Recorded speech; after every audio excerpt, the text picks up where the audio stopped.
சகோதரர் நம்மோடு இருக்கின்றார். நம்ம டர்பன்லாம் வச்சு பார்க்கும் பொழுது நிறைய பேர் பார்க்கிறோம். ஹரியான்வி, ராஜஸ்தானி, மராட்டி எல்லோரும் நம்மோடு இருக்கின்றார்கள்.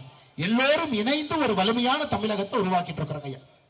ஐயா, கடந்த ஒரு ஆண்டுல மட்டுமே திருப்பூரில் இருந்து 60,000 லேபரர்ஸ், பின்னலாடை செய்யக்கூடிய லேபரர்ஸ் உத்தரப்பிரதேசக்கு வாபஸ் போயிட்டாங்க. ஐயா, திரும்ப போயிட்டாங்க. 60,000 பேர் வரல.